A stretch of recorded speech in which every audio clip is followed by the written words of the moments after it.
Hello friends, how are you. कैसे हैं आप लोग? आई होप अच्छे होंगे। आज हम जो स्टार्ट करने जा रहे हैं वो एक करियर गाइडेंस वीडियो है, क्योंकि बहुत से बच्चे आते हैं हमारे पास में और ये पूछते हैं, सर हमने ये कर लिया है, इसके बाद में हमें क्या करना चाहिए। क्योंकि एक बड़ा कन्फ्यूजन होता है। जो स्टूडेंट होते हैं जिन्होंने कोई भी एक डिग्री ली है, कोई भी क्लास पास की है, तो उनके सामने कि ये क्वेश्चन रहता है कि आगे हम क्या करें। कहीं ऐसा तो नहीं कि हम गलत साइड में चले जाएं और हमारा टाइम और हमारा पैसा सब कुछ बर्बाद हो जाए और जो हम करना चाहते हैं वो हम अचीव ना कर पाए। तो आज ऐसे ही एक जो डिग्री है बीसीए, आज हम इसके बाद का क्या करना चाहिए, इस पे हम थोड़ा सा डिस्कस करेंगे कि इसके बाद में स्टूडेंट्स को क्या करना चाहिए। क्योंकि सबसे बड़ा चैलेंज ये है कि ग्रेजुएशन बहुत तरह से हो सकती है। BA, BCA, BSc, BCom, okay, and same BCA. तो किसके बाद में क्या स्कोप हो सकता है? कुछ बच्चे चाहते हैं कि ये करने के बाद में हम जॉब करें, कुछ कहते हैं कि पढ़ाई करें, कुछ कहते हैं कि पढ़ाई के साथ में जॉब करें। तो ये बड़ा कन्फ्यूजन बना होता है कि क्या करना चाहिए। देखो, सबसे पहले मैं स्टार्ट करने से पहले मैं आपको यही एक चीज़ पहले एडवाइस कर देता हूँ कि बीसीए एक ग्रेजुएशन है।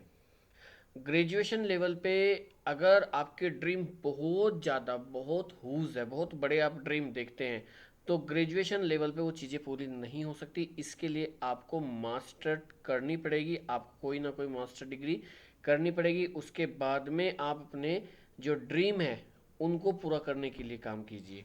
खैर चलिए, कोई बात नहीं, आज हम यहाँ से स्टार्ट करते हैं। ये मेरा ओपिनियन है, बट जो मैं आपको बता रहा हूँ ये विद एक्सपीरियंस आपको बता रहा हूँ। देखो, जब हम बीसीए करते हैं तो हमारे सामने दो चॉइस होती है कि हम बीसीए करने के बाद में स्टडी करें या फिर जॉब करें। जैसा कि मैं पहले बता चुका हूँ कि मेरी फर्स्ट प्रायोरिटी स्टडी करने की है। कि अगर आपके पास में आपको फाइनेंशियली कोई प्रॉब्लम नहीं है, आपको कमाने का आपके ऊपर प्रेशर नहीं है, आपकी ज़रूरतें जो हैं वो पूरी हो रही हैं, तो आप स्टडी की साइड में जाइए। वो ज़्यादा बेटर रहेगा आपका, न कि जॉब। जॉब तो आपको लाइफ टाइम करनी ही है, बट एक डिग्री एक टाइम रहते आपको मिल जाए, उसमें आप थोड़ा सा एक्सपर्ट बन जाए, तो वो आपके लिए बहुत अच्छा होगा। अगर हम बात करें, देखो स्टडी पे क्या क्या हो सकता है स्टडी। सबसे famous MCA, master computer and application. Master आपको करना है कंप्यूटर एप्लीकेशन के अंदर। ऐसे ही आपका master degree in information management होता है, ऐसे मास्टर इन कंप्यूटर मैनेजमेंट होता है। पोस्ट ग्रेजुएशन प्रोग्राम होता है आपका कॉर्पोरेट स्टडीज़ के लिए, पीजीडीपीसीएस। ऐसे आपका पीजीडीसीए होता है, post graduate diploma in computer application, information security management, master of business administration. ये सब अलग अलग तरह की डिग्री है जो ग्रेजुएशन के बाद में आप कर सकते हैं। ठीक है। बाकी देखो, इतनी डिटेल में जैसे एक एक चीज़ों को मैं बाद में एक्सप्लेन करूंगा, कोई और दूसरी वीडियो बनाऊंगा। एमसीए में कौन कौन से सब्जेक्ट्स होते हैं, मास्टर डिग्री में कौन कौन से होते हैं, एमसीएम में कौन कौन से सब्जेक्ट्स होते हैं, ये फिलहाल मैं आपको एक आइडिया दे रहा हूँ कि अगर आप इसके बाद में बीसीए के बाद में करना चाहते हैं तो आपको ये इन्फॉर्मेशन आपके लिए बड़ी हेल्पफुल होगी, आपको ये करना चाहिए। कुछ बच्चे ऐसे होते हैं जिनको कमाई का प्रेशर होता है कि भाई अब वो आगे की जो स्टडी है वो कैसे करे। तो बेस्ट चॉइस ये भी हो सकती है कि आप पढ़ते पढ़ते आगे कर लीजिए, क्योंकि ये जो डिग्री है ये कोरस्पोंडेंस से भी हो जाती है। या तो मैं तो सबसे पहले सजेशन यही करूंगा कि भाई अगर आपको पैसे का प्रॉब्लम नहीं है तो एक अच्छे कॉलेज का आप एंट्रेंस दीजिए, अच्छी यूनिवर्सिटी का। उसके बाद में अगर आपका नंबर आता है, सेलेक्ट होते हैं, तो आप एमसीए कीजिए, आपके लिए बेस्ट है। बट अगर नहीं कर पा रहे हैं, आपके पास में आपको पैसा वगैरह की प्रॉब्लम है, आपको कमाने का प्रेशर है, तो दूसरी चीज़ें फिर ये आती है कि आप पढ़ते हुए काम करते हुए पढ़ भी सकते हैं। क्योंकि ये जितने भी कोर्सेज हैं ये बहुत सी ऐसी यूनिवर्सिटीज़ होती हैं जो कोरस्पोंडेंस भी आपको एडमिशन दे सकती है, और आप साथ में जॉब भी कर सकते हैं और ये अपनी स्टडी भी कंटिन्यू रख सकते हैं। बहुत सी यूनिवर्सिटी ऐसी भी हैं जो आपको वीक में एक या दो क्लासेस भी प्रोवाइड कराती है। जैसे इग्नू, जो इंदिरा गांधी यूनिवर्सिटी है, वो आपको सैटरडे संडे आई थिंक आपको क्लास भी प्रोवाइड कराती है और बड़ा ही कम फीस में आपको डिग्री भी प्रोवाइड कराती है। आप उसके साथ जा सकते हैं अगर आपको साथ में जॉब भी करनी है। अब बात कर लेते हैं हम जॉब पे। देखो, जॉब दो तरह की होती है, एक टेक्निकल, एक नॉन टेक्निकल। अगर हम नॉन टेक्निकल की बात करें तो नॉन टेक्निकल में वो सारे फील्ड्स आते हैं जिनमें टेक्निकली मीन्स मैं अगर बात करूं तो कुछ डेवलपमेंट या प्रमोशन का काम ना होके नॉर्मल कंप्यूटर का काम होता है, जो टेक्निकली नहीं होता है, जो कंप्यूटर को अपने टास्क को यूज़ करने के लिए हम यूज़ करते हैं एज ए मशीन, न कि डेवलपमेंट। तो वो सारे फील्ड जिसके अंदर आपको जो ग्रेजुएशन लेवल पे जाते हैं, चाहे वो गवर्नमेंट हो, चाहे वो सेमी गवर्नमेंट हो, चाहे वो नॉन गवर्नमेंटल कोई भी वर्क हो, उसमें आप आराम से फॉर्म फिल कर सकते हैं, इंटरव्यू दे सकते हैं और वहाँ पे आप अपना सिलेक्शन ले सकते हैं। रही बात टेक्निकल की, देखो टेक्निकल की अगर हम बात करें तो टेक्निकल के बाद में ना काफ़ी तरह की जॉब्स मिलती है। जैसे बहुत से बच्चे आते हैं मेरे पास में, तो वो यही कहते हैं कि सर हमने बीसीए तो कर लिया बट हमारा प्रोग्रामिंग में बिल्कुल भी इंटरेस्ट नहीं है, हमें प्रोग्रामिंग नहीं आती, हम तो इसमें एडमिशन लेके फंस गए हैं। देखो कोई नहीं फंसता है, इतना बड़ा जो कोर्स कंटेंट डिज़ाइन किया होता है यूनिवर्सिटी ने, 3 ईयर का जो कोर्स आपके पास में है, उसमें ऐसा नहीं कि सारी बुक्स आपकी प्रोग्रामिंग की है।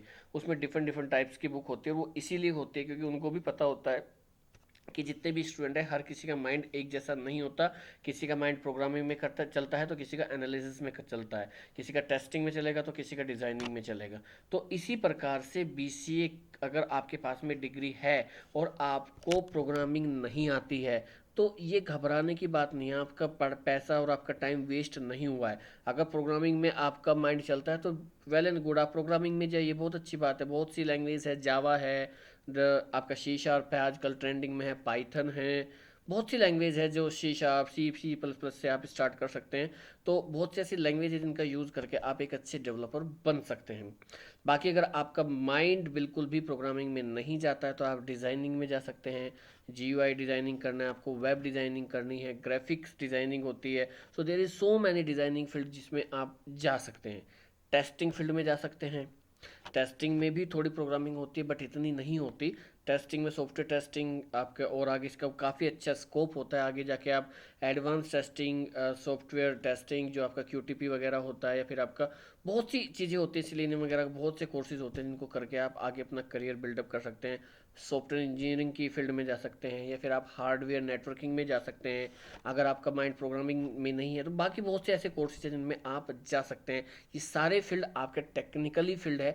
ऐसा नहीं होता है कि आपने बीसीए किया तो आपके ऊपर अब ये प्रेशर आ गया कि आपको सॉफ्टवेयर ही डेवलप करने है, वेबसाइट ही डेवलप करनी है। कहीं भी नहीं लिखा है, ऐसा कुछ भी नहीं है। अगर आपको आता है तो बहुत अच्छी बात है, नहीं आता है तो कोई प्रॉब्लम नहीं, आप दूसरे फील्ड चूज कीजिए। हाँ एक बात और है, बट जैसे बीसीए है ये एक एकेडमिक क्वालिफिकेशन है। अगर आपको कहीं पे किसी भी कंपनी में इंडस्ट्री में जॉब चाहिए तो ये जितने फील्ड्स मैं आपको बता रहा हूँ या और भी फील्ड्स होंगे, इनमें आपको स्पेशलाइजेशन करनी पड़ेगी। स्पेशलाइजेशन के बिना आपको जॉब नहीं मिलने वाली, क्योंकि मार्केट में बहुत ज़्यादा भीड़ है और खाली ओनली आपके पास में एक एकेडमिक क्वालिफिकेशन का सर्टिफिकेट होने से आपको जॉब नहीं मिलती है। आपको उस फील्ड का, उस टॉपिक का स्पेशलिस्ट बनना पड़ेगा जिसमें आप जॉब देख रहे हैं। देखिए इसके लिए एक बहुत अच्छी जगह है, आप इस एड्रेस पे क्वेरी कर सकते हैं या फेस टू फेस कॉल भी कर, फेस टू फेस आके मिल भी सकते हैं। अदरवाइज नीचे जो नंबर दिए हैं आप इन पे मुझसे कॉल पे बात भी कर सकते हैं। माय नेम इज़ मनीष, आपको पता ही है, कोई प्रॉब्लम नहीं है। आप आइए फ्री ऑफ कॉस्ट। अगर आप दिल्ली के अराउंड रहते हैं, दिल्ली के आसपास रहते हैं, फिर कभी भी आपका दिल्ली में आना जाना होता है, क्योंकि आजकल मैं दिल्ली वाले ऑफिस में ही बैठता हूँ, वहीं पे मेरी आजकल पोस्टिंग है। तो आप वहीं पे आके मुझसे फेस टू फेस एक बार कॉल करके अपॉइंटमेंट ले लीजिए, बात कीजिए आके बैठ के। मैं आपको बड़ा ही फ्रीली और अच्छे ढंग से इन चीज़ों को एक्सप्लेन करूंगा कि आपकी कहाँ पे वीक पॉइंट है और क्या आपको करना चाहिए, क्योंकि हर चीज़ वीडियो के अंदर डिस्कस नहीं होती। और अगर आप आने में नहीं आ पा रहे हैं या फिर आपको प्रॉब्लम है, वोट एवर कुछ भी है, हर कोई दिल्ली नहीं पहुंच पा रहा है, तो ये नंबर दिए हुए हैं, आप फ्रीली मुझे भी कभी भी कॉल कीजिए, व्हाट्सएप कीजिए, कोई प्रॉब्लम नहीं है। ठीक है, बट हाँ करियर वही चूज कीजिए जो आप कर सकते हैं। हर एक सब्जेक्ट हर किसी स्टूडेंट्स के लिए नहीं बना होता है। मैं आपको बस यही सजेस्ट करूँगा, अपने आप को कभी डिमोटिवेट मत करना कि मुझे ये नहीं आता तो मैं बेकार हो गई। अगर आपको वो नहीं आता है तो आप दूसरे फील्ड में उससे भी ज़्यादा अच्छा चीज़ अचीव कर सकते हैं, अच्छा अर्न कर सकते हैं, अच्छी जॉब पा सकते हैं। ठीक है, मेरी बातों को ध्यान रखना। आज की वीडियो में इतना ही। Thank you, bye bye.